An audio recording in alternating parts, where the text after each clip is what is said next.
자, 이제 34장에 질문의 방향을 돌려라 했네요. 34장을 썼나? 34장에 면접을 얘기할 때 테이블의 맞은편에서 긴장한 채 앉아있는 사람들의 입장을 빼놓을 수 없다. 그리고 모두가 한 번쯤은 그 입장에 놓인 적이 있을 것이다. 나는 면접자들이 몹시 초조해 한다는 것을 알고 있다. 취업 사장, 시장으로 뛰어든 사람들은 수없이 상담하면서 나는 그들에게 항상 이렇게 말해왔다. 무엇보다도 과거의 경험 없는 면접관의 질문에 따라 자신이 어떤 사람인지를 말해야 할 때에 내가 이전 장에서 서술한 방법을 따라야 한다. 당신이 지금까지 재수없는 상사와 만난 저주받은 사람이라는 인상을 주면은 장담무대 그 면접은 실패하는 셈이다.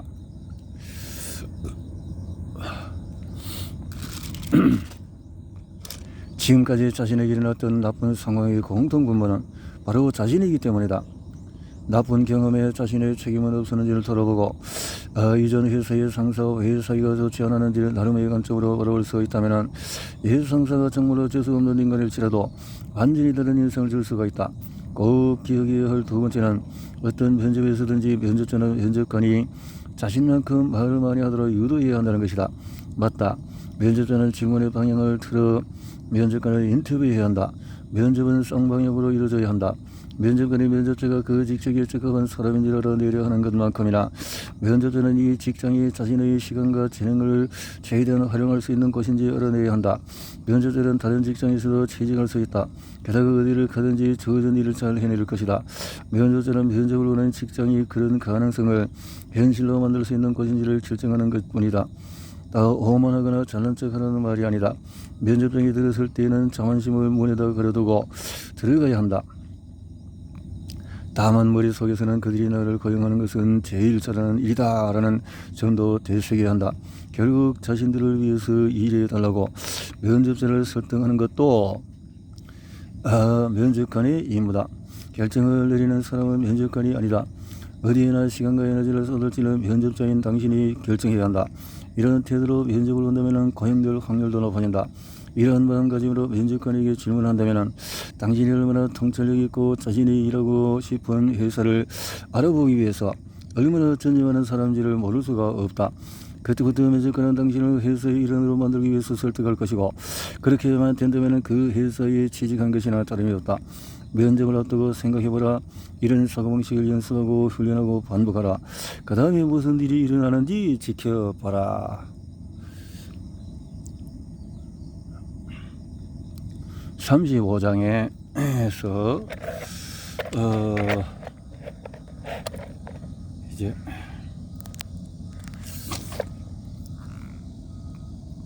35장의 골프의 교훈. 골프를 친다면 신이 당신의 영혼의 자유를 베풀기를, 골프를 치지 않는다면 감사해야 하며 이 장을 건너뛰어도 좋다. 인정한다. 나는 골프라는 스포츠를 증오하며 자랐다. 증오는 계층과 인정을 뿌리 삼아서 생이 났을 것이다. 일부는 골프에 완전히 무지했기 때문이었다. 골프에 관해서는 아무것도 몰랐고 알고 싶지도 않았다. 아무도 내 머릿속에서는 스포츠도 아니었으니까 내가 아는 것은 이랬다. 공은 티 위에 놓여있고 움직이지 않는다. 내게는 크게 휘둘러야 할 골프채는 14개가 있다. 아무도 내 샷을 맞거나 어떤 식으로 방해하지 못한다. 사실 그들은 내가 집중할 수 있게 숨죽이며 지켜보고 있다. 이것은 진정한 스포츠가 아니잖아. 고맙지만 사양할게. 그래서 여자 골프팀의 코치가 어느 날 내 사무실을 찾아와서 악장 걷다고 있는 한 선수를 상담해달라고 부탁할 때 몹시 난처했다. 나는 말했다. 코치님, 저는 골프는 아무것도 모릅니다. 선수로서 겪는 고충이나 최선을 다하는 태도에 관해서는 말이 될 수 있지만 나는 골프를 좋아하지 않는다거나 스포츠라고 생각하지 않는다는 말 따위는 전혀 하지 않았다. 입 밖으로 꺼내지도 않았다. 그 코치는 자기 선수 일반적인 격려 정도만 나눠도 좋다고 말했다. 내일은 면담을 준비할 시간이 며칠 남아 있었다. 그래도 미시간 대학교 대표 골프팀이니까 골프 선수와의 대화를 나누려면 골프를 좀 더 알아야 할 것 같았다. 그래서 골프실에서도 골프 연습장으로 향했다. 공 위에 가득 담긴 양동이 하나가 내 앞에 놓였고 티도 세워졌다. 나는 골프채를 쥐고 공 옆에 서서 골프채 헤드의 방향을 잡았다. 골프채의 그립감과 티 위에 놓인 공의 위치가 적절해 보였다. 적절해 보였다. 나는 생각했다.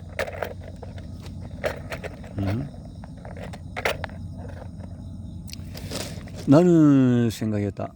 내 근육량과 체격이면 공을 300야드쯤은 날릴 수 있겠구나. 나는 버버체를 휘둘렀다. 공은 1루 라인 밖으로 떨어진 파울볼처럼 오른쪽으로 대략 100야드쯤 정도 날아갔다. 공을 다시 튀어 올렸다. 이번엔 좀 더 세게 쳐야지. 이번엔 공이 100야드는 커녕 50야드쯤 나갔다. 말도 안 돼. 온 힘을 다해서 골프공을 몇 번 더 친 다음에 차를 타고 집으로 돌아왔다. 면담 일정은 변함이 없었기 때문에 서점에서 골프책을 몇 권 사왔다.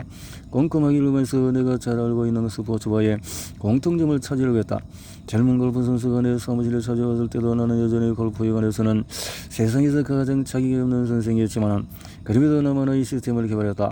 6개의 T, 속도, 타이밍, 기술과 훈련, 기질과 신뢰. 그녀에게 말했다. 속도와 타이밍에 관해서는 이미 알 거야. 스윙할 때는 모든 게 조화를 이루어야 하지. 매끄러고 편안하게 스윙할 때는 머릿속에 그것만 생각하면 돼. 속도 타이밍 바로 그거야. 다른 거는 없어. 그녀는 고개를 끄덕였다. 내 말을 잘 따라오고 있었다. 기술과 훈련은 내 기술을 연마하는 거야. 계속해서 개선하는 거지. 이 대목은 내게 익숙한 분야였다. 100%의 시간과 100%의 노력을 쏟아붓는 것을 연습하고 훈련하고 반복해야 한다는 것과 끊임없이 개선해야 한다고 강조했다. 그녀는 나의 말을 한마디 한마디 새겨들었다. 마지막은 기질과 신뢰야. 신체적인 면을 넘어서 이것은 정신적인 면이야. 내가 누구인지 무엇을 하는지 간에 자신감을 높이는 믿음 체계를 말하는 거야. 너는 스스로 골프를 잘하고 있다고 믿어야 해. 자책하지 말고 자신감을 북돋우는 거지. 완전히 빗나간 샷이 골프의 다른 믿음이라고 말한 벤 호건처럼 말이야. 아니면은 멘탈 게임의 대가인 타이거 우즈처럼 하나의 샷이 다음 샷에 영향을 미치면 안 돼. 보기든 바디든 이글이든 그렇게 중요치 않아. 그들은 잘못 친 샷은 바로 있고 다음 샷으로 넘어갔어. 그녀에게 조금이라도 도움이 되었기를 바라며 헤어졌다. 그리고 다음에 만났을 때 그녀는 팀에서 2위로 올라 있었다. 그저 타이밍이 좋았겠지라고 생각하던 차이에 이제 코치는 저장가의 상담을 요청했다. 나는 저장가 6T를 중심으로 다시 얘기를 나눴다. 여기는 이제 다른 선수들하고 또 하는 2명의 골퍼가 생겼다. 불현듯이 생각이 났다. 전혀 나는 골프에 이렇게 접근하지 않았구나. 나는 골프 연습장에서 내가 원하는 방향으로 어디든지 공을 칠 수 있다고 자만했다. 그러다가 자신을 그런 식으로는 웃음을 깨닫자마자 그만두었다. 나 자신과 약속했다. 골프에 겨우 2주 정도를 투자하고 잘하기를 기대하지 말고 내가 미시간 대학 골퍼들에게 알려주었던 원칙을 적용해서 2년은 투자해보겠다고 나는 자존심을 버리고 처참하게 실패할 준비를 했다. 완벽히 불가능한 게임에서 완벽을 추구하는 과정을 즐겼다. 더 중요한 점은 나 자신을 인내심 있게 바라보고 자신을 비웃을 수도 있으며 골프를 어느 정도 이해했다는 생각이 들 때까지 2년의 연습 기간이 필요하다는 사실을 받아들이겠다고 신중하게 의도적으로 열심히 했다는 것이다. 그 후로 어떻게 되는지를 짐작할 것이다. 1년도 채 되기 전에 나는 골프에 푹 빠져버렸다. 이후로는 한 젊은 여성과 골프를 즐기게 생겼다. 그녀는 골프뿐만 아니라 모든 스포츠를 성들어서 내 눈을 번쩍 뜨이게 했는데 그녀와의 만남은 내가 골프를 계속 배운 계기가 되었다. 그녀는 키가 158에 몸무게는 50kg 정도 되어 보였다. 내가 더 강할까요라는 생각이 떠오르기 무섭게 그녀는 나보다도 30야드나 40야드쯤 멀리 쳤다. 그녀의 스윙은 내 스윙과 전혀 달랐다. 우아하고 매끄러웠다. 근육의 힘과 아무런 상관이 없었다. 그러다 속도 타이밍이었다. 나는 여전히 내가 만든 교훈을 익히려고 애쓰고 있었다. 그 후로 지금까지 수년간 골프를 치고 있지만 기준타 수준 근처에도 이르지 못했다. 하지만 괜찮다. 골프는 나 자신에 관해서 많은 점을 깨닫게 해주었고 내가 젊은 선수들에게 전해리는 메시지를 돌아보게 했다. 그 패러디처럼 나 역시 나만의 사고방식에서 벗어나는 법을 배워야 했다. 이런 태도를 요구하는 게임이 있다면 바로 골프였다.